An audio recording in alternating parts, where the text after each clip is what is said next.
الرحیم۔ سورہ کہف کے اندر جہاں پر یاجوج اور ماجوج کا تذکرہ آیا ہے، تو پچھلے سبق کے اندر ہم نے پڑھ لیا تھا کہ کس طریقے سے جو ہے وہ حضرت امام مہدی اسلام آئیں گے اور پھر جو ہے دجال نکلے گا، اور اس کے بعد جو ہے اس کو قتل کرنے کے لیے اللہ پاک آسمان سے حضرت عیسیٰ علیہ السلام کو بھیجیں گے۔ اور پیچھے سبق میں ہم نے یہ بھی پڑھ لیا تھا کہ حضرت عیسیٰ علیہ السلام جب باب اللد کے اوپر جو ہے وہ دجال کو قتل کر دیں گے، تو پھر وہاں پر حضرت عیسیٰ علیہ السلام لوگوں کے پاس تشریف لائیں گے، اور جو اس وقت ایمان والے لوگ ہوں گے، حضرت عیسیٰ علیہ السلام ان کے ہاتھوں پر شفقت کے طور پر ہاتھ پھیریں گے، اور ان ایمان والوں کو جو ہے جنت کے اعلیٰ درجات کی جو ہے وہ خوشخبری سنائیں گے، کیونکہ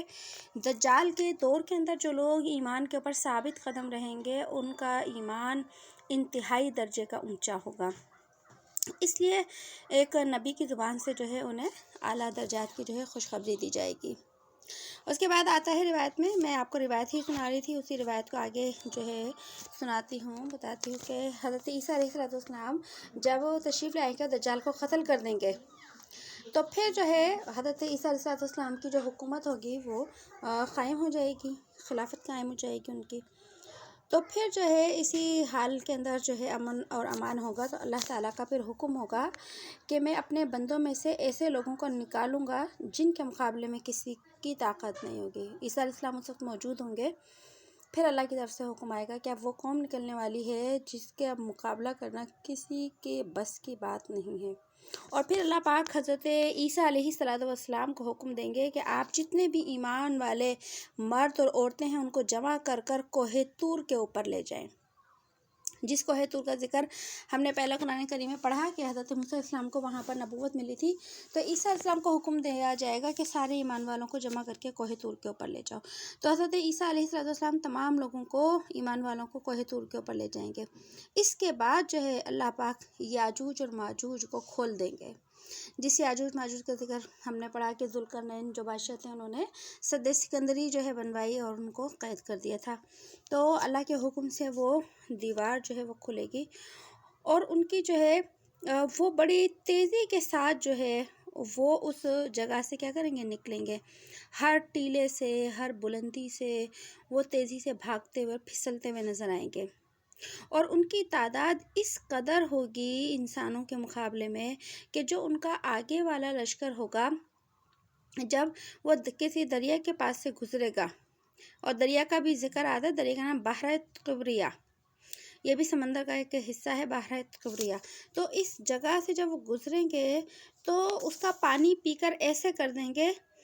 کہ بالکل پانی وہاں سے خشک ہو جائے گا۔ جب پیچھے سے لوگ اس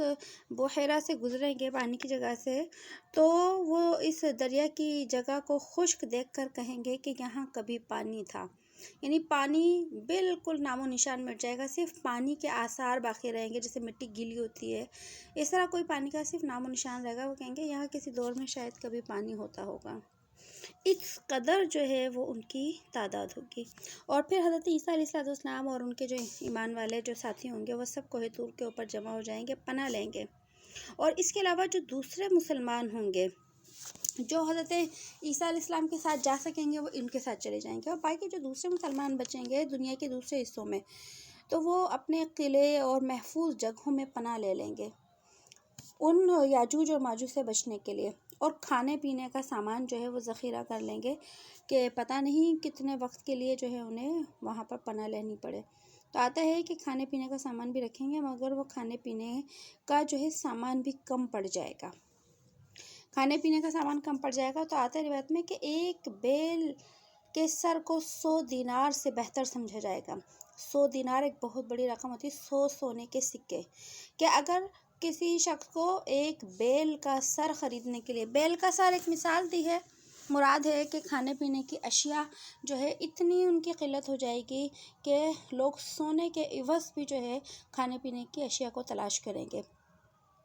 جب لوگ اتنے پریشان ہو جائیں گے، خوف کی وجہ سے پناہ لے لیں گے، اپنے گھروں کو، اپنے قلعوں کو بند کر لیں گے، کھانے پینے سے محتاج ہو جائیں گے، اس وقت حضرت عیسیٰ علیہ السلام اور جو ان کے ساتھ ان کے رفیق، ان کے جو ساتھی ہوں گے وہ اللہ پاک سے جو ہے کیا کریں گے، دعا کریں گے اپنے حق میں بھی اور دوسرے ایمان والوں کے حق میں بھی، کہ اللہ اس جو ہے مصیبت سے کیا کر ایمان والوں کو نجات عطا فرما۔ تو آتا ہے کہ یہ جو ہے اللہ پاک حضرت عیسیٰ علیہ السلام کی دعا قبول فرمائیں گے، اور یاجوج اور ماجوج کے اوپر اللہ پاک ایک وبائی بیماری بھیجیں گے۔ وبائی بیماری جو کہ کیا ہوتی ہے، سب میں پھیل جاتی ہے وبائی بیماری۔ جب پھیلے گی وہ بیماری تو یاجوج اور ماجوج جو ہے تھوڑی سی دیر میں ہی کیا ہوں گے، اللہ کے حکم سے سارے کے سارے مر جائیں گے، سب کے سب مر جائیں گے اتنی بڑی تعداد میں۔ تو جب وہ مر جائیں گے تو حضرت عیسیٰ علیہ السلام ان کے ساتھی کوہ طور سے نیچے اتریں گے اور دیکھیں گے کہ زمین کے اوپر ایک بالشت کے برابر بھی جگہ خالی نہیں ہے جہاں یاجوج اور ماجوج کی لاشیں نہ ہوں۔ ایک بالشت کا کہ اتنی کثیر تعداد کے اندر ان کی لاشیں پڑی ہوں گی، اور ان کے لاشوں کی سڑنے کی وجہ سے، کیونکہ وہ ہیں تو انسان ہی، انسان ہے تو انسان کی طرح گوشت کے بنے ہوئے، تو ان کی لاشیں جب خراب ہوں گی اس کی جو ہے سڑنے کی وجہ سے سخت جو ہے بدبو دنیا کے اندر پھیلے گی۔ جب وہ یہ چیز پھیلے گی تو پھر حضرت عیسیٰ علیہ السلام اللہ تعالیٰ سے دعا کریں گے کہ اللہ اس مصیبت کو بھی دور کر دے، جیسے تو نے ہمیں ان سے پناہ عطا فرمائی، ایسے جو ہے وہ کیا کر دے مصیبت کو بھی۔ تو یہ جو یاجوج اور ماجوج تھے یہ قاتل قوم ہوگی کہ جو سامنے نظر آئے گا اس کو کیا کر دیں گے، یہ قتل کر دیں گے، صرف ایسے ہی نہیں نقصان پہنچائیں گے بلکہ قتل کر دیں گے ان کو۔ تو ہر شخص ظاہر سی بات ہے ان سے خوف کی وجہ سے پناہ میں جائے گا۔ تو پھر ان کی لاشیں جب پڑی ہوں گی تو حضرت عیسیٰ علیہ السلام دعا کریں گے، تو پھر اللہ پاک آسمان سے بہت بھاری بھاری پرندوں کو بھیجیں گے، یعنی بڑے بڑے پرندوں کو بھیجیں گے جن کی گردنیں اونٹ کی گردنوں کی مانند ہوں گی۔ اونٹ کی گردن کتنی موٹی اور کتنی لمبی ہوتی ہے، حالانکہ پرندے کی تو گردن کتنی پتلی سی ہوتی ہے، وہ جو ہوا میں اڑتے ہیں، لیکن وہ ایسے خاص پرندے ہوں گے جن کی گردنیں اونٹ کی گردنوں کی طرح لمبی اور موٹی ہوں گی۔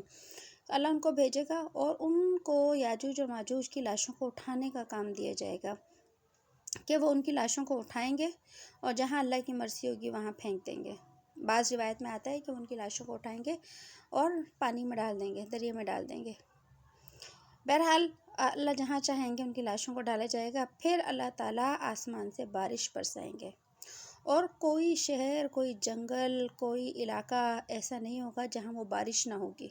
اور اس بارش کی وجہ سے ساری زمین جو ہے وہ دھل جائے گی، صاف ہو جائے گی، اور شیشے کی مانند جو ہے وہ صاف ہو جائے گی۔ جب شیشے کی مانند صاف ہو جائے گی پھر اللہ پاک زمین کو حکم دیں گے کہ اپنے پیٹ سے پھلوں اور پھولوں کو اگا۔ تو یہ واقعہ کب ہوگا؟ حضرت عیسیٰ علیہ السلام دجال کو قتل کر دیں گے، اس کے کچھ وقت کے بعد ہی یہ نکلیں گے یاجوج و ماجوج۔ جب ان کو قتل کر دیا جائے گا تو ان کو مار دیں گے اللہ پاک، تو پھر اس کے بعد جو ہے زمین کی اصل برکتیں جو ہیں وہ ظاہر ہوں گی۔ تو پھر اللہ جب زمین کو حکم دیں گے تو زمین کی برکتیں پھلوں کی، رزق کی، پھولوں کی شکل میں اتنی ظاہر ہوں گی، اتنی، اور ہر چیز میں اس قدر برکت ہوگی کہ آتا ہے کہ ایک انار ایک جماعت کے کھانے کے لیے پورا ہو جائے گا، یعنی وہ اتنا بڑا انار ہوگا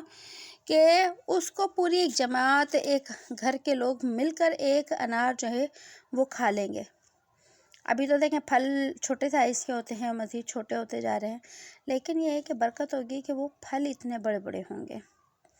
اور اس کے آتا ہے کہ وہ انار جو ہے اس کے چھلکا اتنا بڑا ہوگا کہ لوگ اس کی چھتری بنا لیں گے، چھتری بنا کر جو ہے اس کے نیچے سایہ حاصل کریں گے، یہ برکت ہوگی۔ اور دودھ میں اس قدر برکت اللہ پاک ڈال دیں گے کہ ایک اونٹنی کا جو دودھ ہوگا وہ پوری جماعت کے لیے کافی ہو جائے گا۔ تو برکت کا ایک مطلب یہ بھی ہوتا ہے کہ چیز بظاہر تھوڑی نظر آ رہی ہو لیکن جو ہے وہ زیادہ لوگوں کو پوری ہو جائے، تو اسی طرح برکت ہوگی کہ ایک جانور ہے اور دودھ، بہت بڑی جماعت، پورا ایک قبیلہ جو ہے ان کو وہ دودھ جو ہے کافی ہو جائے گا۔ اور آتا ہے کہ گائے کا جو دودھ ہے، ایک گائے کا دودھ پورے قبیلے کے لوگوں کے لیے کافی ہو جائے گا، تو کتنی بڑی بات ہے، ایک قبیلے میں کس قدر لوگ ہوتے ہیں اور صرف ایک گائے کا دودھ۔ اور فرمایا اللہ کے نبی نے کہ ایک بکری کا دودھ پوری برادری کو کافی ہو جائے گا۔ آپ دیکھیے برادری میں تو اور بھی زیادہ لوگ ہوتے ہیں اور بکری کتنی چھوٹی سی ہوتی ہے، تو فرمایا ایک برادری ایک کے لیے پوری ایک بکری کا دودھ کافی ہوگا۔ اور یہ جو برکتوں کا جو وقت ہوگا، امن و امان کا جو وقت ہوگا، 40 سال تک رہے گا، 40 سال تک رہے گا۔ اس کے بعد جو ہے حضرت عیسیٰ علیہ السلام کی وفات ہو جائے گی۔ تو جب وفات ہو جائے گی، جب عیسیٰ علیہ السلام جو ہے ان کا جنازہ پڑھ کر جو ہے گنبد خضرا کے اندر جو ہے ان کو دفن کر دیا جائے گا۔ آج بھی روضہ رسول کے اندر ایک قبر کی جگہ خالی ہے، نبی صلی اللہ علیہ وسلم کے قدموں کی جانب ایک قبر کی جگہ خالی ہے۔ اس موقع پر گنبد خضرا کو، روضہ رسول کو کھولا جائے گا اور حضرت عیسیٰ علیہ السلام کو جنازہ پڑھ کے وہاں دفن کر دیا جائے گا۔ جب یہ معاملہ ہو جائے گا، اس کے بعد کیا ہوگا دنیا میں کہ اللہ تعالیٰ ایک خوشگوار ہوا چلائیں گے، ایک ٹھنڈی اچھی ہوا چلائیں گے، اور اس ہوا کی وجہ سے کیا ہوگا کہ جتنے بھی زمین کے اوپر جن جن حصوں میں، جن جن خطوں میں ایمان والے لوگ ہوں گے، اللہ پاک اس ہوا کی وجہ سے ان کی بغلوں کے نیچے ایک جو ہے بیماری ظاہر کریں گے۔ بعض جگہ آتا ہے کہ ایک پھوڑا نکلے گا ان کو، اور اس بیماری، اس پھوڑے کی وجہ سے سارے کے سارے ایمان والے جو ہے نا وہ وفات پا جائیں گے، سب مر جائیں گے۔ یہ اللہ کی طرف سے ایک جو ہے خاص جو ہے حکم ہوگا کہ سارے ایمان والے ایک ہی وقت میں مر جائیں گے، اور پھر دنیا میں صرف جو سب سے زیادہ بدترین لوگ ہیں اور کافر لوگ ہیں وہ رہ جائیں گے، اور زمین پر کھلم کھلا حرام کاری کریں گے، اور جو ہے وہ کائنات کے جو بدترین لوگ ہوں گے وہ لوگ ہوں گے جو اس ہوا کے چلنے کے بعد زندہ رہیں گے، اور یہ وہ لوگ ہوں گے زمین کے اوپر جن کے اوپر قیامت آئے گی۔ جب یہ سارے ایمان والے مر جائیں گے، جو باقی زمین کے اوپر کافر اور بدترین لوگ رہ جائیں گے، تو ان کی دنیا بھی اسی طرح گزر رہی ہوگی جیسے کہ آج کی دنیا گزر رہی ہے، کوئی فرق نہیں ہوگا، اپنی اپنی زندگی میں مست ہوں گے سب، لیکن حقیقت میں وہ لوگ ہوں گے جن کے اوپر قیامت کا حادثہ آئے گا۔ اور مزید یہ یاجوج اور ماجوج کے جو قصے ہیں، ان قصوں میں مزید یہ بھی آتا ہے کہ جب یہ یاجوج اور ماجوج گزریں گے نا دنیا کے اندر، پھیل جائیں گے یہ، اور بحر قبریہ جو دریا ہے اس سے گزریں گے، تو یاجوج اور ماجوج بیت المقدس کے جو پہاڑ ہیں ان میں سے ایک پہاڑ کے اوپر چڑھیں گے، اس کا نام ہے جبل الخمر۔ اس پہاڑ کے اوپر ہی چڑھ جائیں گے سارے، اور کہیں گے اس پہاڑ کے اوپر جو ہے چڑھنے کے بعد یہ کہیں گے کہ یہ آسمان کی طرف کیا کریں گے،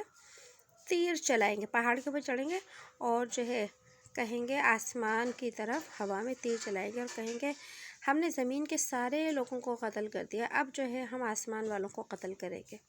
اب آسمان کے اوپر تو اللہ رب العزت ہیں، فرشتے ہیں، تو معاذ اللہ ان کا عقیدہ ہوگا کہ ہم نا آسمانوں کی طرف تیر چلائیں گے تو وہ سارے مر جائیں گے، تو وہ اپنے تیر جو ہے نا آسمان کی طرف چلائیں گے، پھر اللہ خاص طور پر حکم دیں گے، وہ تیر جب واپس نیچے آئیں گے، اوپر جائے گی چیز تو واپس نیچے ہی آنا ہے اس نے، تو جب وہ نیچے آئے گی تو وہ تیر جو ہیں خون میں ڈوبے ہوئے ہوں گے اللہ کی طرف سے، اور جب وہ تیر خون میں ڈوبے ہوئے نیچے آئیں گے تو یہ احمق لوگ یہ سمجھیں گے کہ ہم نے آسمان والوں کو بھی ختم کر دیا، اور جو ہے اس طریقے سے جو ہے اللہ پاک کیا کریں گے، ان کو ہلاک کر دیں گے۔ اور صحیح بخاری شریف اور مسلم شریف کی روایت میں آتا ہے کہ اللہ کے نبی صلی اللہ علیہ وسلم نے ارشاد فرمایا، قیامت کے روز اللہ تعالیٰ آدم علیہ السلام سے فرمائیں گے کہ آپ اپنی اولاد میں سے جہنمی لوگ اٹھائیے، جہنمی لوگوں کو نکالیے آپ، کیونکہ آدم علیہ السلام کی اولاد تو ساری دنیا ہے، تو وہ عرض کریں گے کہ اے رب وہ کون ہے، یعنی جہنمی لوگ کون ہیں میری اولاد میں سے، تو حکم ہوگا کہ 1000 میں سے 999 جہنمی ہے اور صرف ایک جنتی ہے۔ آدم علیہ السلام کو بتایا جائے گا کہ آپ اپنی اولاد میں سے، یعنی کہ 1000 لوگ ہوں تو اس میں سے 999 جہنم میں جائیں گے اور ان میں سے ایک جنت میں جائے گا۔ اب آپ اپنی امت، اپنی جو وہ ہے اولاد، اس کی گنتی کے حساب سے دیکھیں کتنے لوگ جہنم میں جائیں گے۔ تو جب اللہ کے نبی نے صحابہ کرام کے سامنے یہ حدیث بیان کی تو صحابہ کرام ڈر گئے کہ 999 جب جہنم میں جائے گا، ایک جنت میں جائے گا، تو کہنے لگے یا رسول اللہ ہم میں سے وہ ایک جنتی کون سا ہوگا، کون خوش نصیب ہوگا جو جنت میں جائے گا؟ تو آپ صلی اللہ علیہ وسلم نے ارشاد فرمایا کہ غم نہ کرو، کیونکہ یہ 999 جہنمی تم میں سے ایک اور یاجوج ماجوج میں سے 1000 کی نسبت سے ہوں گے. یعنی اگر، کیونکہ یہ بھی انسان ہے نا یاجوج اور ماجوج، تو 1000 لوگوں میں سے جب آدم علیہ السلام دیکھیں گے تو ان میں جہنم میں جانے والے 999 ہوں گے، اور جو عام انسان ہوں گے یاجوج ماجوج سے ہٹ کر وہ جنت میں جانے والا ہوگا. تو جو عام انسان ہیں ان کی تعداد اکثریت جنت میں جائے گی اور یاجوج ماجوج جہنم میں جائیں گے. اور اسی طرح ایک روایت میں آتا ہے حضرت عبداللہ بن عمر رضی اللہ تعالیٰ عنہ سے کہ اللہ کے نبی صلی اللہ علیہ وسلم نے ارشاد فرمایا کہ اللہ تعالیٰ نے تمام انسانوں کے 10 حصے کیے، 10 حصے کیے، ان میں سے 9 حصے یاجوج اور ماجوج کے ہیں اور باقی 1 حصہ ساری دنیا کے انسان ہیں. یعنی کہ دنیا کی ساری انسان کب سے، آدم علیہ السلام سے لے کر اور آخر تک ساری دنیا کے انسان اگر شمار کیے جائیں تو ان کی تعداد میں 1 حصہ انسان ہیں ساری دنیا کے، اور باقی 9 حصے یاجوج ماجوج ہیں جو نکلیں گے. تو بتائیے کہ کس قدر بڑی تعداد ہوگی ان کی، اور وہ زمین پر پھیل کر کس درجے کی تباہی مچائیں گے. تو اس سے پتہ چلا کہ علامہ ابن کثیر رحمۃ اللہ علیہ نے بھی لکھا ہے کہ یاجوج اور ماجوج کی جو تعداد ہوگی انسانی آبادی سے بہت ہی زیادہ ہوگی. اب اللہ ہی جانتے ہیں، لیکن یہ ہے کہ وہ بہت ہی زیادہ ہوگی. اور جو ہے پھر ایک اور روایت میں آتا ہے حضرت ابو ہریرہ رضی اللہ تعالیٰ عنہ نے سے اللہ کے نبی کی روایت ہے کہ آپ صلی اللہ علیہ وسلم نے ارشاد فرمایا کہ عیسیٰ علیہ السلام نازل ہونے کے بعد 40 سال تک جو ہے وہ کیا رہیں گے، زمین پر زندہ رہیں گے. اور جو ہے یہ جب عیسیٰ علیہ السلام کی جو خلافت ہوگی زمین کے اوپر، تو یہ 40 سال اس زمین کا بہترین زمانہ ہوگا، امن اور امان کے حساب سے، برکتوں کے حساب سے. اور جو ہے آتا ہے روایت میں کہ بغض اور عداوت، جو دشمنی، نفرت، لڑائی جھگڑا اس زمین سے ختم کر دیا جائے گا. جو اس وقت لوگ زندہ ہوں گے 40 سال کے دور کے اندر، ان میں نہ آپس میں بغض ہوگا، نہ عداوت ہوگی، نہ حسد ہوگا، نہ کسی سے لڑائی جھگڑا ہوگا، حتیٰ کہ 2 آدمیوں کی آپس میں بھی لڑائی نہیں ہوگی. اور یہاں تک کہ جو جانور ایک دوسرے کے دشمن ہوتے ہیں تو وہ جانوروں کی دشمنی کو بھی کیا کر دیں گے، اللہ پاک اس برکت سے ختم کر دیں گے. اور اسی طرح بخاری شریف کی ایک روایت میں آتا ہے کہ اللہ کے نبی صلی اللہ علیہ وسلم نے ارشاد فرمایا کہ بیت اللہ کا جو حج اور عمرہ ہے یاجوج اور ماجوج کے خروج کے بعد بھی جاری رہے گا. کیونکہ عیسیٰ علیہ السلام حیات ہوں گے نا اس وقت، تو اس وقت بھی یاجوج اور ماجوج کے بعد بیت اللہ کا حج و عمرہ جاری رہے گا. اسی طرح ایک اور جو ہے روایت میں آتا ہے، بخاری شریف کی ہی ایک اور روایت میں آتا ہے کہ حضرت زینب بنت جحش ام المؤمنین اللہ کے نبی کی زوجہ ہے، تو ان سے یہ حدیث آتی ہے کہ رسول اللہ صلی اللہ علیہ وسلم ایک روز نیند سے بیدار ہوئے اور آپ کا چہرہ مبارک سرخ ہو رہا تھا اور آپ کی زبان مبارک پر ایک جملہ جاری تھا، اور کیا تھا، لا الہ الا اللہ ویل للعرب من شر قد اقترب فتح اليوم. کہ مطلب کیا تھا کہ اللہ کے سوا کوئی معبود نہیں اور خرابی ہے، بربادی ہے عرب کی اس شر سے جو عربوں کے قریب آ چکا ہے. اور فرمایا من ردم یاجوج و ماجوج مثل هذه وحلقت السعید، کہ فرمایا آج کے دن یاجوج اور ماجوج کی دیوار میں اتنا سوراخ کھل گیا ہے، اور آپ نے عقد اور تسعین یعنی انگوٹھے اور شہادت کی انگلی کو ملا کر جو ہے حلقہ بنا کر دکھایا کہ یاجوج اور ماجوج کی دیوار میں اتنا کھل گیا ہے، اور عنقریب یاجوج اور ماجوج جب ظاہر ہوں گے تو کیا ہے، ان کا شر زمین کے اوپر پھیل جائے گا. تو جب ام المؤمنین نے یہ حدیث سنی، یہ بات ارشاد سنا، تو کہنے لگے عرض کیا رسول اللہ، کیا ہم ہلاک ہو جائیں گے جبکہ ہمارے اندر صالحین بھی موجود ہوں گے؟ تو آپ نے فرمایا کہ ہاں ہلاک ہو سکتے ہیں. جبکہ شر کی کثرت ہو جائے، یعنی کہ جس وقت یہ یاجوج و ماجوج نکلیں گے شر کی کثرت ہوگی تو نیک لوگ بھی موجود ہوں گے، لیکن شر اتنا زیادہ طاقتور ہوگا کہ اس کی وجہ سے جو ہے دنیا کے اندر تباہی پھیل جائے گی۔ اسی طرح ایک اور روایت میں حضرت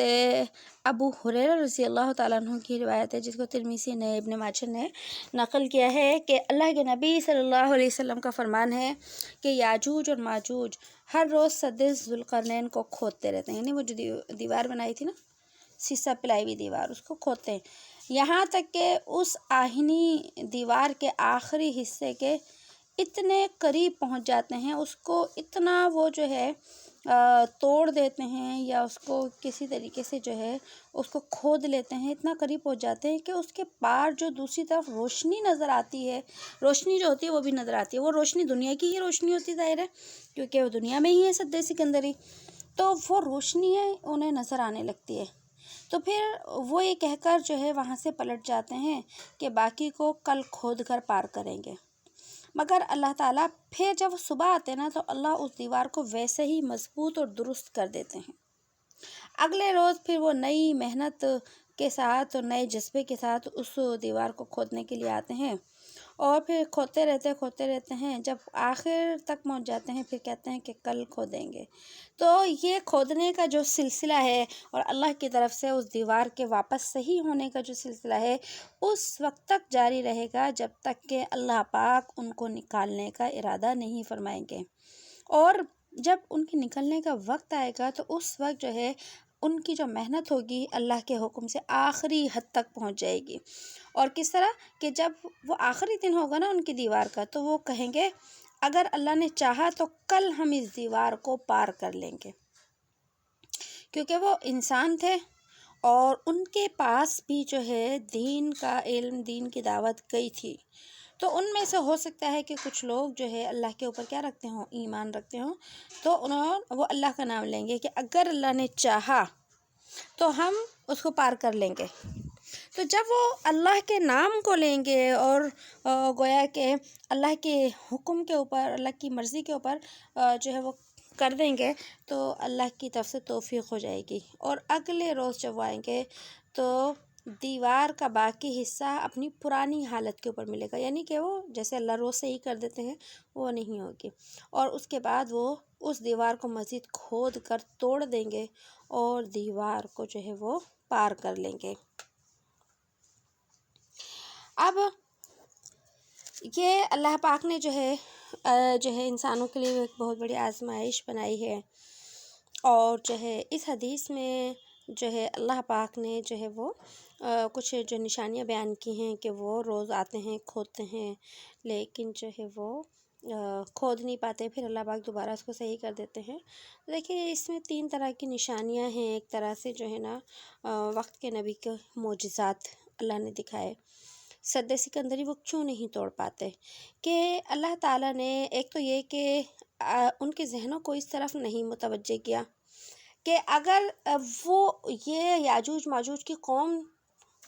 کتنی بڑی ہے کہ ساری دنیا کے انسانوں میں 9 حصے یاجوج ماجوج ہیں اور 1 حصہ ساری دنیا کے انسان ہیں، تو کتنی بڑی تعداد ہو گئی، اگر یہ جو ہے اللہ پاک ان کو اتنی ذہن دے دیتے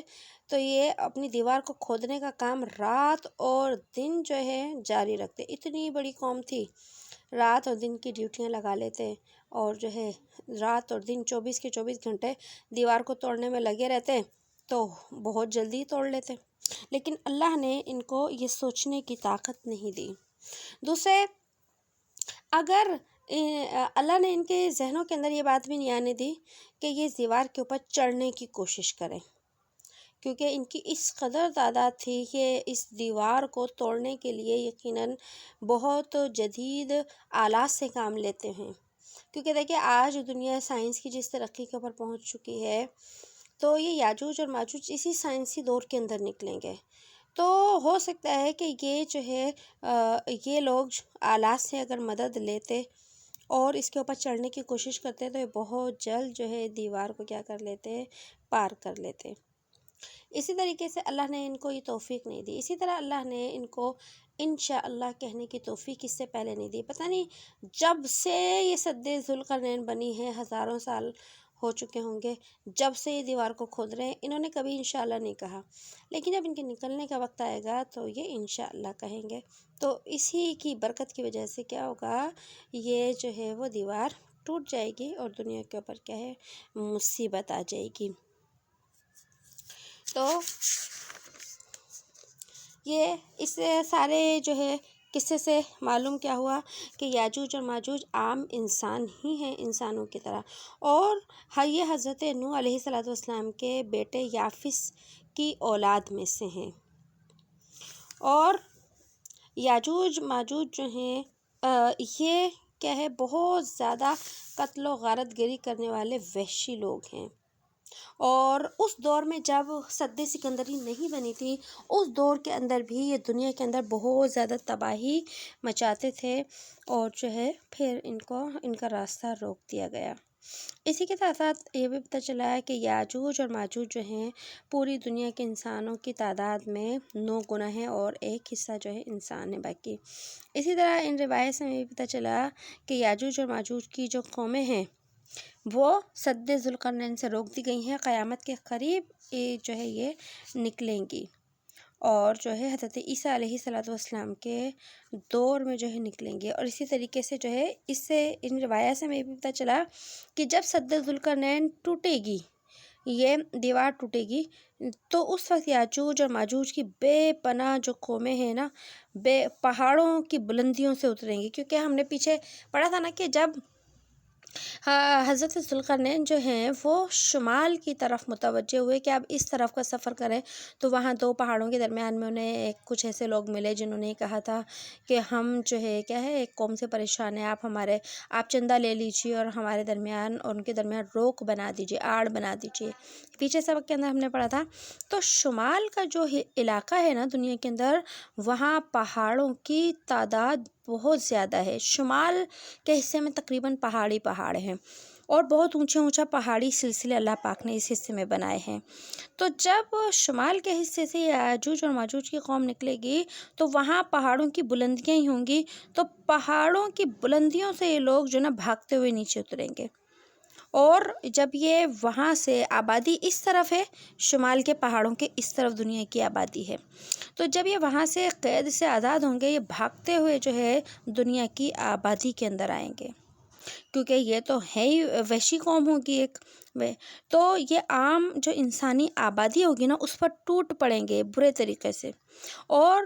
اتنی قتل و غارت گری کریں گے اس وقت دنیا کے اندر کہ دنیا اتنی جدید سائنس اور ٹیکنالوجی کے باوجود ان کی قتل و غارت گری کا مقابلہ نہیں کر سکے گی، کیونکہ اتنی تعداد ہے۔ اور آتا ہے کہ اللہ کے جو نبی حضرت عیسیٰ علیہ السلام، وہ بھی اللہ کے حکم سے اپنے ساتھی لوگوں کو لے جا کر کوہ طور کے اوپر پناہ لیں گے، اور جو باقی دنیا کے آبادیوں میں جہاں پر جو قلعے بنے ہوں گے، مضبوط گھر بنے ہوں گے، مضبوط مقامات بنے ہوں گے، تو باقی جو ان علاقوں کے لوگ ہوں گے وہ ان بڑے بڑے علاقوں کے اندر، وہ جگہوں کے اندر، عمارتوں کے اندر بند ہو کر جو ہے اپنی جان بچائیں گے، کھانے پینے کا سامان ختم ہو جائے گا، اور اس وقت ضروریات زندگی اور کھانے پینے کی چیزیں بے انتہا مہنگی ہو جائیں گی، اور جو لوگ چھپ سکیں گے وہ چھپ جائیں گے، اور باقی جو لوگ چھپنے سے رہ جائیں گے، یہ وحشی قوم سب کو ختم کر دے گی، سب کو مار دے گی، اور پھر حضرت اسلام کی دعاؤں سے جو ہے اللہ آسمان سے لشکر بھیجیں گے، اور پھر وہ ان کو کیا کر دیں گے، مار دیں گے، اور پھر زمین جو ہے اپنی جو ہے جب یہ مر جائیں گے، ان کی لاشوں کو اٹھائیں گے، زمین کے اوپر بارش ہوگی اور زمین کی صفائی ہوگی، اور اس کے بعد جو ہے 40 سال تک حضرت عیسیٰ السلام امن کا دور دنیا کے اندر رہے گا، اور اس کے بعد حضرت عیسیٰ علیہ السلام کی وفات ہوگی۔ تو یہ جو ہے یہ ساری ان طویل روایات کا خلاصہ ہے، اور اس کے بعد جو ہے آپ صلی اللہ علیہ وسلم کو بس خواب کے ذریعے، خواب میں وحی کے ذریعے دکھا دیا گیا تھا کہ سد ذوالقرنین میں ایک سوراخ ہو گیا ہے، اور جس کو سوراخ کو اللہ کے نبی نے عرب کے لیے فتنے کی علامت جو ہے وہ قرار دیا تھا۔ تو یہ ذوالقرنین اور جو ہے وہ یاجوج اور ماجوج کا کچھ تھوڑا سا تذکرہ تھا۔ آگے کی آیت دیکھیے، ہم پڑھتے ہیں بسم اللہ الرحمن الرحیم وَتَرَكْنَا بَعْضَهُمْ يَوْمَئِذٍ، اور ہم چھوڑ دیں گے ان میں سے بعض کو ایک دن، يَمُوجُ فِي بَعْضٍ، وہ گھستے ہیں اس میں، ایک دوسرے میں گھستے ہیں، وَنُفِخَ فِي الصُّورِ، اور وہ پھونک ماریں گے سور میں، فَجَمَعْنَاهُمْ جَمْعًا، پھر جمع کر کے لائیں گے ہم ان سب کو۔ تو یہاں پر جو ہے یہ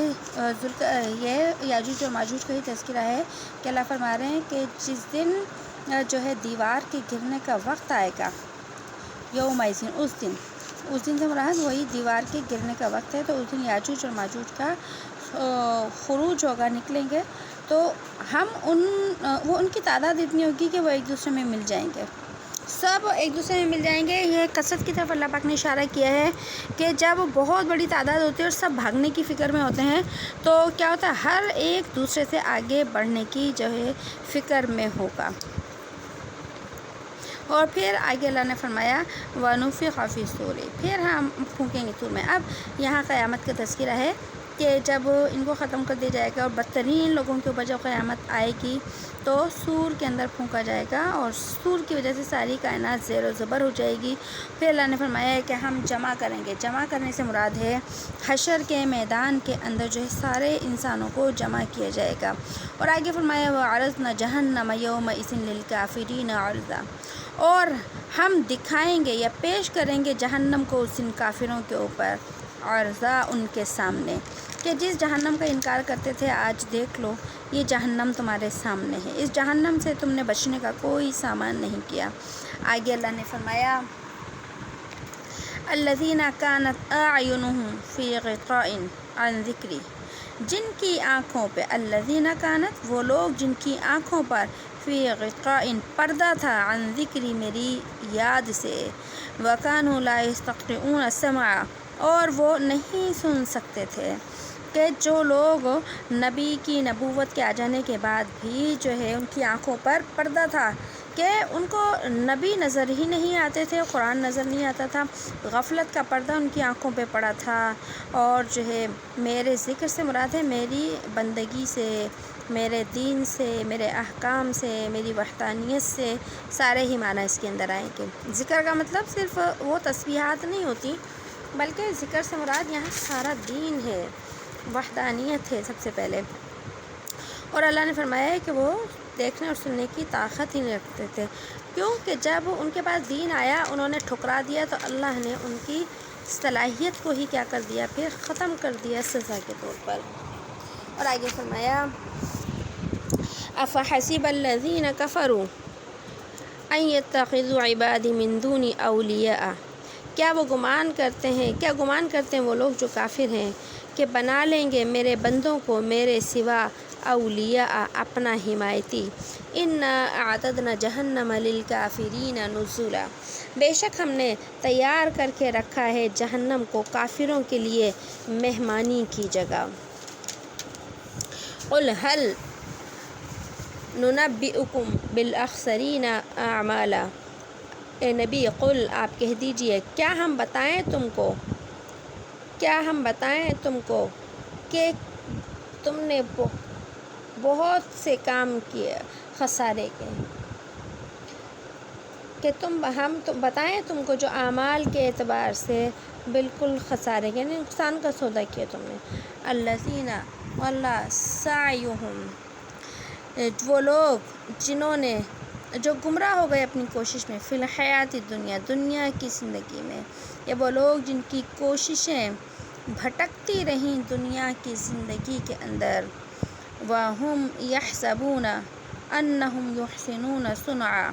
اور وہ لوگ سمجھتے رہے، گمان کرتے رہے کہ بے شک وہ خوب بنانے والے ہیں کام کو۔ أُولَئِكَ الَّذِينَ كَفَرُوا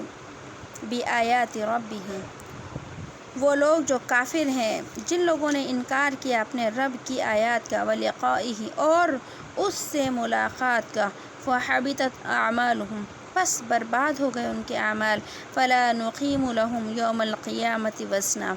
پس ہم نہیں کھڑی کریں گے ان کے واسطے قیامت کے دن کوئی میزان، ذالک جزاؤہم جہنم بما کفروا، یہ بدلہ ہے اس دوزخ کا جس کا انہوں نے انکار کیا، واتخذوا آیاتی ورسولی ہزوا، اور بنایا انہوں نے میری آیات کو، میرے رسولوں کو مذاق۔ ان الذین آمنوا، بے شک جو لوگ ایمان لائے، وعملوا الصالحات، اور اعمال کیے نیک، کانت لہم جنات الفردوس نزلا، ان کے واسطے باغات ہیں ٹھنڈی چھاؤں والے مہمانی کے لیے، خالدین فیہا لا یبغون عنہا حولا، رہیں گے اس میں ہمیشہ اور نہیں چاہیں گے، لا یبغون، نہیں نکالے جائیں گے وہ وہاں سے، یا وہ وہاں سے کہیں اور نہیں جانا چاہیں گے۔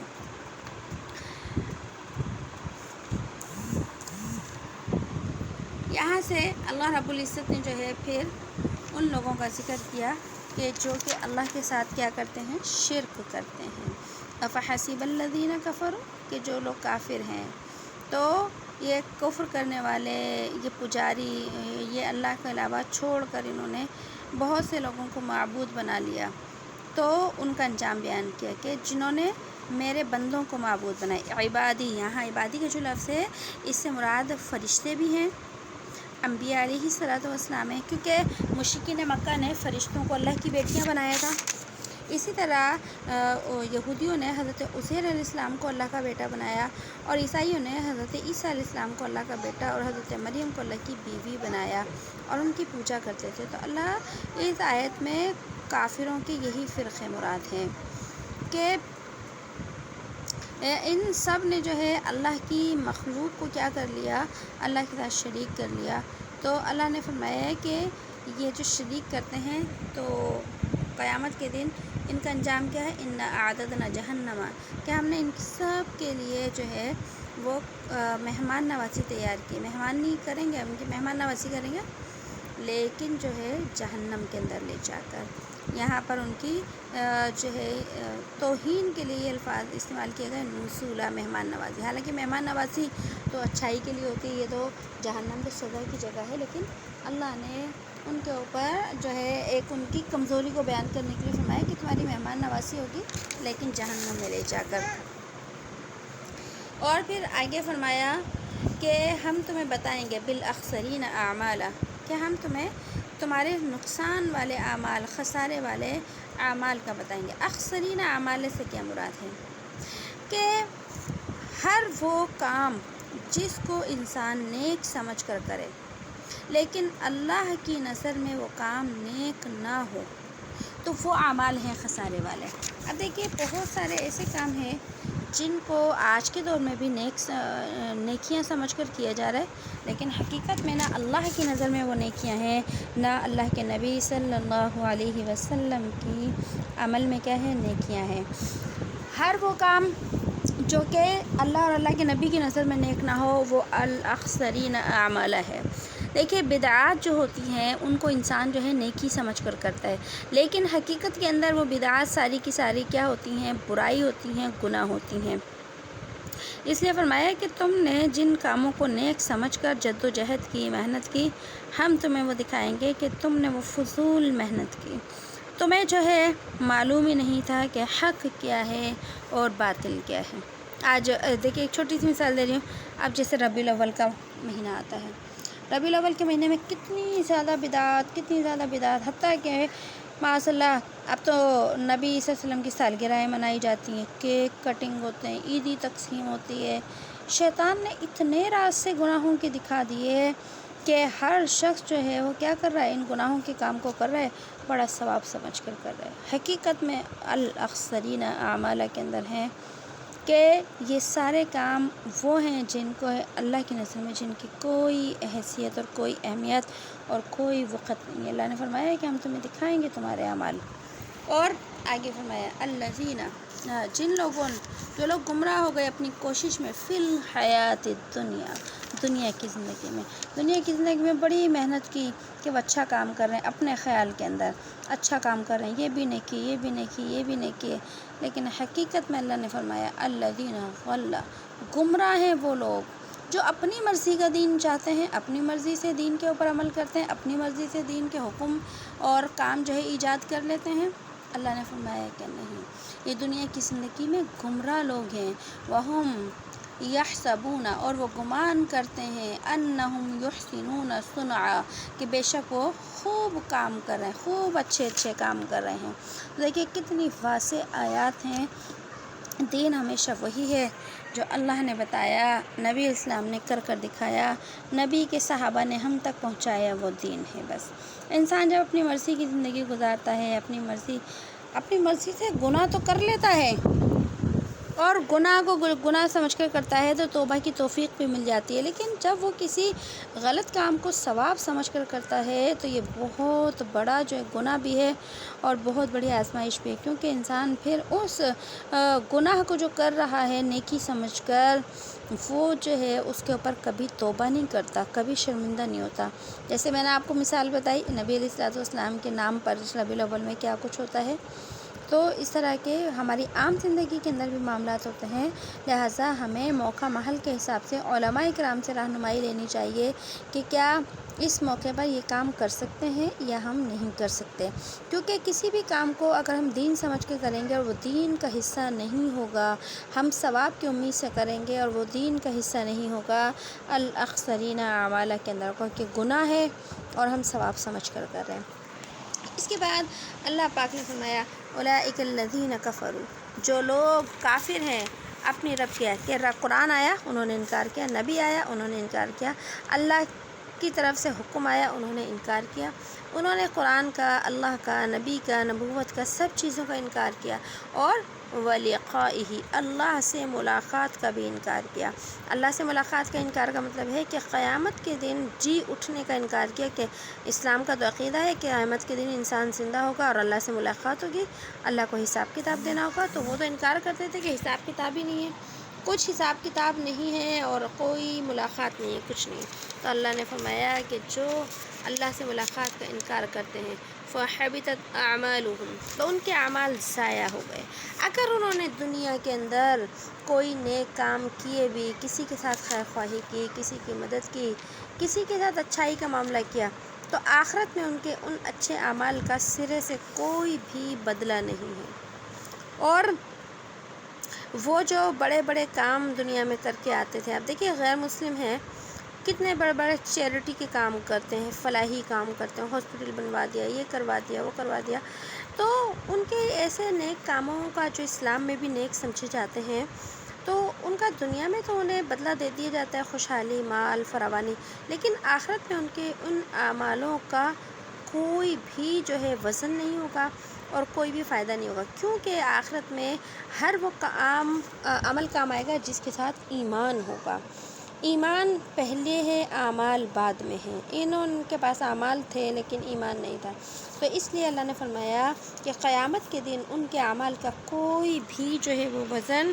نہیں ہوگا۔ اور اس کے بعد فرمایا صحیح بخاری شریف کی، مسلم شریف کی روایت ہے کہ اللہ کے نبی صلی اللہ علیہ وسلم نے ارشاد فرمایا کہ قیامت کے روز ایک آدمی آئے گا جس کا قد بڑا لمبا ہوگا اور وہ جسم کے اعتبار سے موٹا تازہ ہوگا، لیکن فرمایا کہ اللہ کے نزدیک اس کی حیثیت ایک مچھر کے پر کے برابر بھی نہیں ہوگی۔ دیکھیں مچھر کتنا چھوٹا سا ایک کیڑا ہے اور اس کا پر کتنا معمولی سا ہے۔ اللہ نے یہ مثال دی کہ ایسا دیکھنے میں بڑا قداور، موٹا تازہ، لیکن مچھر کے پر کے برابر بھی اس کا وزن نہیں ہوگا۔ اور پھر اللہ کے نبی نے فرمایا کہ اگر تم اس بات کی تصدیق کرنا چاہو تو قرآن کی آیت پڑھ لو، فَلَا نُقِيمُ لَهُمْ يَوْمَ الْقِيَامَةِ وَزْنًا، کہ ہم قیامت کے دن ان کا ہمارے نزدیک کوئی بھی عمل یعنی کوئی بھی وزن نہیں ہوگا۔ تو اللہ کے ہاں وزن ہوتا ہے ایمان کے ساتھ، ایمان کی طاقت کے ساتھ جو ہے انسان کا وزن ہوتا ہے اور اعمال کا وزن ہوتا ہے۔ اس کے بعد فرمایا کہ جو قیامت کے دن کا کوئی وزن نہیں ہوگا، اور فرمایا ذَلِكَ جَزَاؤُهُمْ، ان کا بدلہ ہے جہنم، بما کفروا، جو انہوں نے کفر کیا، کہ جو کفر کر کے آئے تھے اس کا اللہ کے نزدیک صرف ایک ہی بدلہ ہو سکتا ہے اور وہ ہے جہنم۔ جہنم کے علاوہ کفار کے لیے اللہ کے ہاں کوئی بھی ٹھکانہ نہیں ہے۔ اور فرمایا وَاتَّخَذُوا آیَاتِی، اب میں انہیں جہنم میں ڈال کیوں رہا ہوں؟ وجہ سنو کہ اس لیے ڈال رہا ہوں کہ انہوں نے بنایا تھا آیاتی، میری آیات کو، ورسولی، اور میرے رسولوں کو، ہزوا،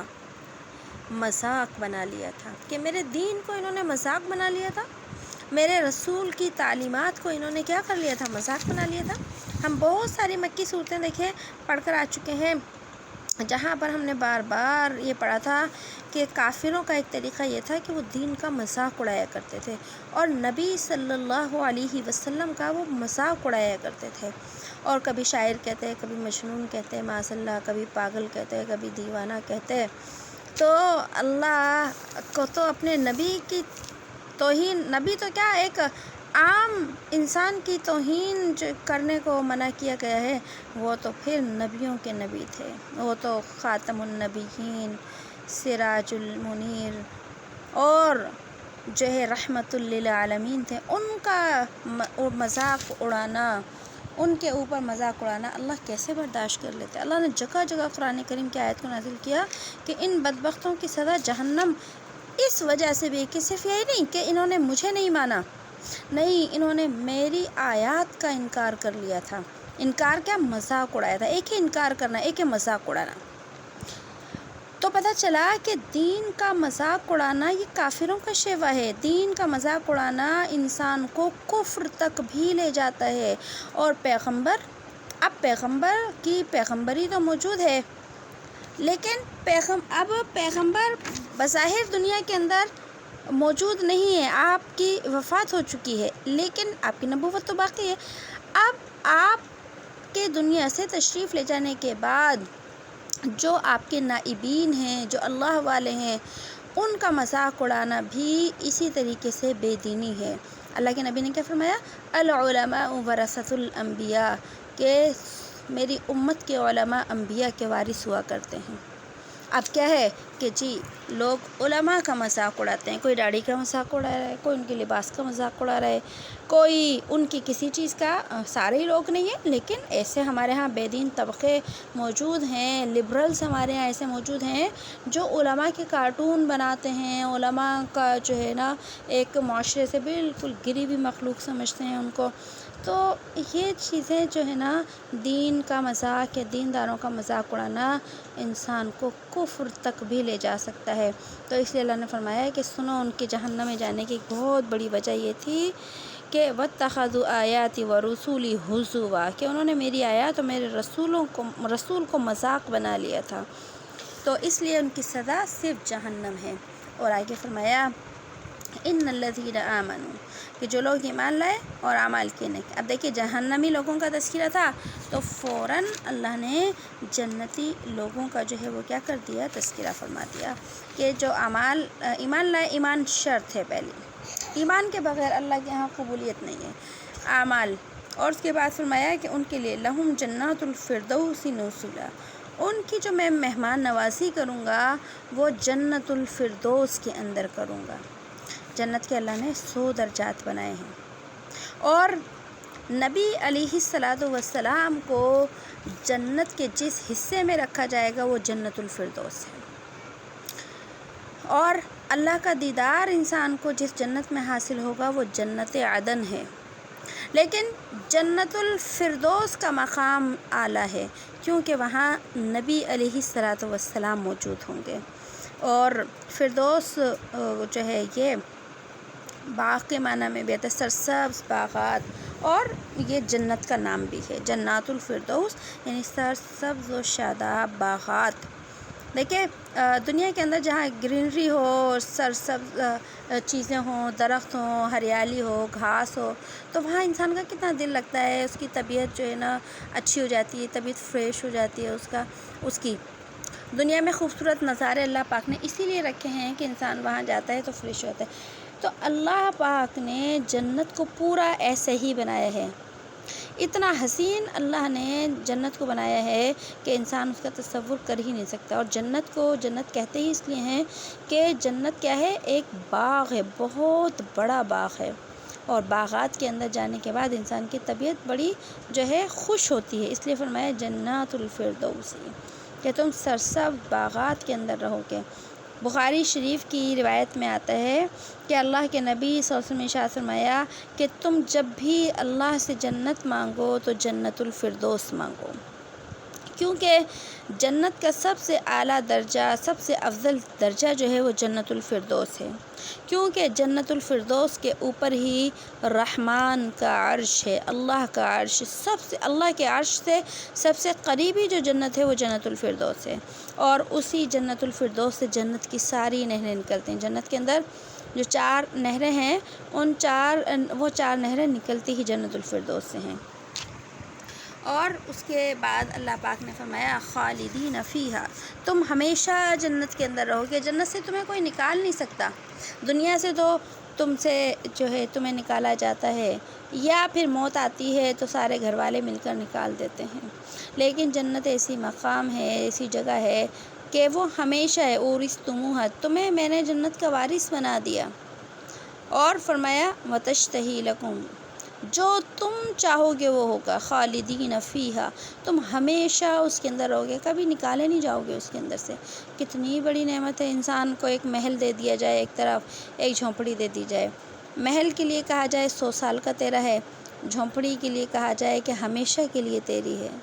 ہر عقل مند محل کو چھوڑ کر جھونپڑی کا انتخاب کرے گا کہ جھونپڑی ہے لیکن ہمیشہ کے لیے میری ہے، یہاں سے کوئی نکالے گا نہیں مجھے، اور محل تو ہے، آسائشیں، سہولتیں ہیں، لیکن مجھے نکال دیا جائے گا، یہاں سے چھین لیا جائے گا۔ تو اللہ نے فرمایا کہ میرے بندو، جنت کے اندر جانے کے بعد تمہیں کوئی نکال نہیں سکتا وہاں سے، خالدین فیہا، تم ہمیشہ رہو گے۔ اور فرمایا لا یبغون عنہا حولا، کہ تم وہاں سے جگہ کو تبدیل نہیں کرو گے، یعنی تمہیں وہاں سے نکالا نہیں جائے گا۔ وہاں سے جیسے آج کرائے کا مکان ہوتا ہے جن لوگوں کا، تو پھر کیا ہوتا ہے کہ بیچارے وہ ایک گھر سے دوسرے گھر میں شفٹ کرتے ہیں، کتنی پریشانی ہوتی ہے۔ اور اگر ہم گھر بناتے ہیں، جب بھی شفٹنگ کرتے ہیں، اللہ نے یہاں پر اس چیز کو فرمایا کہ جنت تمہارا دائمی جو ہے مقام ہے۔ جو شخص جنت میں داخل ہو گیا، اللہ کا حکم ہوگا، اب وہاں سے کبھی بھی نہیں نکالا جائے گا۔ اب دیکھیے، ایک یہاں پر ایک اشکال کہنا یا ایک بات کسی کے دل میں یہ آ سکتی ہے کہ انسان کی ایک فطرت ہے، وہ ہمیشہ ایک جگہ رہتے رہتے کیا ہو جاتا ہے، اکتا جاتا ہے، دوسری جگہ پر جانے کی اسے خواہش ہوتی ہے۔ جیسے ہم اپنے گھر میں ہی رہیں، برسوں اپنے گھر میں رہیں، کبھی گھر سے باہر نہ نکلیں، رشتہ دار کے پاس، شادی میں، غمی میں، بازار، کہیں بھی ہم نہ جائیں، تو انسان کی طبیعت نہ اکتا جاتی ہے، وہ چاہتا ہے کہیں میں جاؤں، تھوڑا سا ماحول چینج ہو جائے میرا۔ تو مطلب کیا ہے کہ یہ بتانا چاہ رہے ہیں اللہ پاک کہ جب اللہ نے فرما دیا کہ جنت میں ہمیشہ رہیں گے، نکلیں گے نہیں، تو کہیں جنتی لوگ اکتا تو نہیں جائیں گے جنت کے اندر کہ جنت سے ہم نکلنا ہی نہیں ہے یہاں سے۔ تو اللہ یہ بتانا چاہ رہے ہیں، یہ اس بات کا جواب ہے کہ یہ اس طرح، یعنی کہ یہ دنیا کے اندر تو ہو سکتا ہے کہ انسان کہیں ایک جگہ رہتے رہتے اکتا جائے، لیکن جنت کے اندر کبھی بھی کوئی انسان رہتے ہوئے اکتائے گا نہیں۔ جو شخص جنت میں چلا گیا ایک دفعہ، تو جنت کی نعمتیں، جنت کی خوبصورت دلکش فضائیں، جنت کی باغات، نہریں، جنت کے پرندے، جنت کے پھل، جنت کے لباس، جنت کی کھانے کی چیزیں ایسی ہوں گی کہ کبھی اس کے دل میں تصور بھی نہیں آئے گا کہ میں اس کو چھوڑ کر یہاں سے چلا جاؤں۔ تو اللہ پاک ہم سب کو بھی جنت کے اندر اکٹھا کرے، ایسے جنت کی خوبصورت جنت کے اندر ہمیں ہماری اولادوں کے ساتھ، رشتہ داروں کے ساتھ، ماں باپ کے ساتھ، گھر والوں کے ساتھ اللہ ہمیں اکٹھا کرے، ہم سب کو جنت کی اعلیٰ نعمتیں عطا فرمائے ہمیشہ ہمیشہ کے لیے۔ اور آگے فرمایا قل، آپ فرما دیجیے، لو کان البحر مدادا لکلمات ربی لنفد البحر، اے نبی آپ کہہ دیجیے لو کان البحر، اگر ہو دریا کی مداداً سیاہی لکلمات رب، کہ وہ لکھیں میرے رب کے کلمات کو، رب کی باتوں کو، لا نفد البحر، بے شک البتہ خرچ ہو چکے ہوں دریا، البتہ خرچ ہو چکے ہیں وہ دریا قبل ان تنفد کلمات ربی، اس سے پہلے قبل اس سے کہ پورے ہوں میرے رب کے کلمات، وَلَوْ جِئْنَا بِمِثْلِهِ مَدَدًا، اور اگرچہ ہم دوسرا بھی لائیں ویسا ہی اس کی مدد کو۔ کہ اب اللہ پاک نے یہ آیات جو ہے اپنی شان کے اندر بیان فرمائی کہ اے میرے بندو سنو کہ اگر جو ہے اے نبی آپ اپنے رب کی شان بتا دیجئے کہ اللہ اتنے بڑے ہیں، اتنے بڑے ہیں، اس کی شان اتنی اونچی ہے، اس کی رحمتیں اتنی ہیں، اس کا فضل اتنا ہے، اس کی برکتیں اتنی ہیں، اس کی نعمتیں اتنی ہیں، اس کی صفات اتنی ہیں، اس کی تعریف کے کلمات اتنے ہیں کہ اگر کوئی اس کے کمالات، اس کے اوصاف، اس کی رحمتوں، اس کے فضل، اس کی نعمتوں کو بیان کرنا چاہے تو سمندروں کے پانی کو روشنائی بنا دی جائے اور سارے لکھنے والے لکھیں، سارے انسان، سارے جنات، سارے فرشتے، سارے نبی جو مر چکے ہیں قبروں سے ان کو بھی اگر زندہ کر لیا جائے، ہر مخلوق کے ہاتھوں میں قلم پکڑا دیے جائیں، تو اللہ فرما رہے ہیں کہ لَنَفِدَ الْبَحْرُ، دریا خشک ہو جائے گا اور جو ہے وہ ختم ہو جائے گا، لیکن میرے رب کی باتیں ختم نہیں ہوں گی، رب کی نعمتیں، رب کے فضل، رب کی جو ہے وہ فضیلتیں انسان کی کوئی بھی مخلوق بیان نہیں کر سکتی۔ اللہ اتنے بڑے ہیں اور ہمارا واسطہ اتنے بڑے رب سے ہے جس کی تعریف کے لیے سمندر ایک تو کیا 7 سمندر بھی ناکافی ہیں۔ تو پتہ چلا کہ اللہ اتنے بڑے ہیں اور ان کافروں نے اللہ کا ہی کیا کر دیا، شریک بنا دیا۔ تو اللہ کو جو سب سے زیادہ غیرت آتی ہے، غصہ آتا ہے، وہ شرک کے اوپر آتا ہے۔ آگے فرمایا قل، اے نبی آپ کہہ دیجئے انما انا بشر مثلکم، آپ کہہ دیجئے کہ بے شک میں تو انسان ہوں تمہاری طرح کا، یوحی الیہ، وحی کی جاتی ہے میری طرف، انما الہکم الہ واحد، کہ بے شک تمہارا معبود اور میرا معبود ایک، انما الہکم الہ واحد، کہ تمہارا معبود ایک ہے۔ فمن کان یرجو لقاء ربہ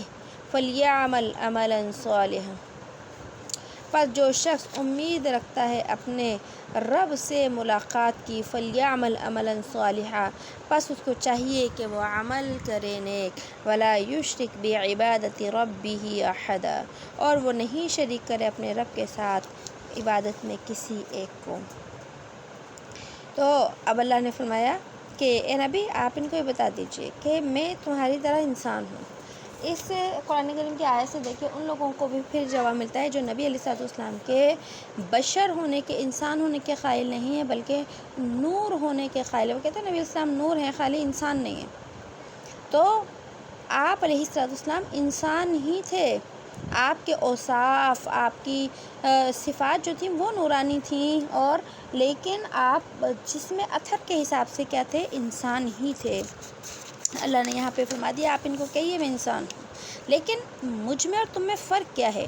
کہ عام انسانوں کی طرف تمہاری طرف وحی نہیں آتی اور میری طرف کیا ہے، وحی آتی ہے۔ میری طرف وحی آتی ہے تو میں نبی بن گیا، لیکن جسم کے اور ضرورتوں کے اعتبار سے تو کیا ہے، میں انسان ہی ہوں۔ اور ان کو کہہ دیجئے کہ تمہارا رب ایک ہی ہے، تم نے جو اتنے سینکڑوں بت بنا رکھے ہیں ان بتوں کی ضرورت نہیں ہے، بندگی کے لائق نہیں ہے۔ فرمایا فمن کان یرجو لقاء ربہ، کہ جو شخص اپنے رب سے ملاقات کی امید کرتا ہے۔ ملاقات کی امید سے مراد کیا ہے کہ قیامت کے دن جس شخص کو یہ یقین ہے کہ اپنے رب سے ملاقات کرے گا، لقاء ربہ، قیامت کی ملاقات مراد ہے کہ اللہ کے سامنے حشر کے میدان میں اس کو کھڑے ہو کر اللہ کا سے کیا کرنا ہے، حساب کتاب دینا ہے۔ تو اس کو چاہیے فلیعمل، عمل کرے نیک، ولا یشرک، اور اپنے رب کے ساتھ کسی ایک کے ساتھ بھی جو ہے شریک نہ کرے۔ اب رب کے ساتھ شریک کرنے کا مطلب کیا ہے کہ ہر کام کو اللہ کی رضا کے لیے، کسی بت کو، کسی اور چیز کو بھی اللہ کے ساتھ شریک نہ کرے۔ اسی طریقے سے جب انسان عبادات کرے تو ان عبادات کے اندر بھی وہ عبادات صرف اور صرف اللہ کو راضی کرنے کے لیے کرے، بندوں کی رضا کے لیے کوئی بھی عبادت نہ کرے، کیونکہ جب انسان بندوں کی رضا کے لیے عبادات کرتا ہے تو پھر اس کے عبادات کا اجر و ثواب جو ہے وہ کیا ہوتا ہے، ختم کر دیا جاتا ہے، کیونکہ جب انسان کی عبادات کے اندر ریاکاری شامل ہو جاتی ہے تو پھر روایت میں آتا ہے، اللہ کے نبی صلی اللہ علیہ وسلم نے ارشاد فرمایا ہے کہ اللہ تعالیٰ فرماتے ہیں میں شرک سے بالا تر ہوں، غنی بے پرواہ ہوں۔ جو شخص کوئی نیک عمل کرتا ہے پھر اس میں میرے ساتھ کسی اور کو بھی شریک کر دیتا ہے، نیک عمل میرے لیے کرتا ہے لیکن بعد میں کسی اور کو بھی شریک کر دیتا ہے کہ وہ بھی خوش ہو جائے، تو اللہ فرماتے ہیں میں سارا عمل اس شریک کے لیے چھوڑ دیتا ہوں۔ یعنی قیامت کے دن اللہ پاک ایسے لوگوں سے کہیں گے کہ جاؤ تم ان سے اپنا اجر لے لو، جن کے لیے تم نے یہ نیک عمل کیا تھا تو تم کیا کرو، اپنا اجر ان سے لے لو۔ پہلے کے سبق میں بھی میں نے کچھ باتیں بتائی تھیں کہ جب انسان کوئی نیک کام کر رہا ہوتا ہے نا تو اسی وقت اس کی نیت ہوتی ہے کہ ہم یہ کام اللہ کے لیے کریں۔ جیسے ہم دیکھیے روزہ شروع کرتے ہیں تو ہماری اسی وقت نیت ہوتی ہے کہ ہم اللہ کے لیے روزہ رکھ رہے ہیں، جہاں ہم نماز کی نیت باندھتے ہیں تو شروع میں نیت کرتے ہیں کہ اللہ کے لیے پڑھیں۔ اسی طریقے سے ہم اپنی عام زندگی میں بھی اگر کوئی نیکی کا کام کر رہے ہیں، مثلا صدقہ دے رہے ہیں تو ہم نے جب صدقہ نکالا ہم بس نیت کرنے کہ اللہ تیری رضا کے لیے دے رہے ہیں، اور ہم جو ہے کوئی بھی اور نیک کام کسی کے ساتھ بھی کر رہے ہیں تو ہم اسی وقت کیا کر لیں، نیت کر لیں کہ اللہ تیرے لیے یہ کر رہے ہیں، تو اللہ پاک جو ہے انشاءاللہ ہمیں جو ہے وہ شرک سے محفوظ رکھیں گے۔ شرک سے مراد ریاکاری ہے کہ یہاں پر محفوظ رکھیں گے۔ تو سورہ کہف الحمدللہ ہماری مکمل ہو گئی آج، اور سورہ کہف کے فضائل میں سے وہی ہے جو ہم نے شروع میں پڑھے کہ اللہ کے نبی صلی اللہ علیہ وسلم نے ارشاد فرمایا ہے کہ جس شخص نے سورہ کہف کی پہلی 10 آیتیں یاد رکھیں تو وہ دجال کے فتنے سے محفوظ رہے گا، اور دوسری روایت میں آخری 10 آیتوں کا بھی آتا ہے، تو بڑا آسان سے ہے، شروع کی 10 آیتیں آخر کی 10 آیتیں اگر ہم حفظ کر لیں، یاد کر لیں تو اللہ پاک دجال کے فتنے سے جو ہے وہ محفوظ رکھیں گے۔ دجال کا فتنہ چونکہ ایک بہت بڑا فتنہ ہے۔ اسی طرح ہم نے سورہ کہف کی جو ہے ایک اور فضیلت پڑھی تھی کہ جو شخص سورہ کہف کی ابتدائی اور آخری 10 آیتیں پڑھتا ہے، ایک تو دجال کے فتنے سے محفوظ ہوتا ہے، اور دوسرا یہ کہ اس کے لیے ایک نور ہوتا ہے جو اس کے سر سے لے کر اس کے قدم تک ہوتا ہے، اتنا اللہ اسے نور عطا فرماتے ہیں۔ اور جو شخص سورہ کہف پوری پڑھتا ہے تو اس کے لیے کتنا، آسمان سے زمین تک کا جو ہے وہ نور ہوتا ہے۔ اور اسی طرح سورہ کہف کے فضائل میں بھی آتا ہے کہ جس شخص نے جمعے کے روز سورہ کہف پڑھی، پوری پڑھ لی، تو ایک جمعے سے دوسرے جمعے تک اللہ پاک اس کے لیے جو ہے وہ نور جو ہے وہ اس کو عطا فرماتے ہیں اور اسے منور فرماتے ہیں۔ اسی طرح حضرت عبداللہ بن عباس رضی اللہ تعالیٰ عنہ جو نبی صلی اللہ علیہ وسلم کے چچا زاد بھائی ہیں، تو انہوں نے بھی ان سے آتا ہے روایت کہ جو شخص جو ہے، ایک شخص نے ان سے کہا کہ میں دل میں ارادہ کرتا ہوں کہ آخری رات میں بیدار ہو کے نماز پڑھوں، یعنی تہجد کی، مگر نیند آ جاتی ہے، تو آپ نے فرمایا کہ جب تم سونے کے لیے بستر پر جاؤ تو سورہ کہف کی آخری آیتیں قُلْ لَوْ كَانَ الْبَحْرُ مِدَادًا یہاں سے لے کر آخر سورت تک پڑھ لیا کرو، تو جس وقت تم صبح میں بیدار ہونے کی نیت کرو گے اللہ پاک تمہیں اسی وقت جو ہے وہ بیدار کر دیں گے۔ اللہ پاک ہمیں بھی سورہ کہف کی برکتیں اور رحمتیں عطا فرمائے۔ بسم اللہ الرحمن الرحیم۔ سبحان اللہ وبحمدہ، سبحانک اللہم وبحمدک، نشہد ان لا الہ الا انت، نستغفرک ونتوب الیک۔ سبحان ربک رب العزۃ عما یصفون، وسلام علی المرسلین، والحمد للہ رب العالمین۔ السلام علیکم ورحمۃ اللہ وبرکاتہ۔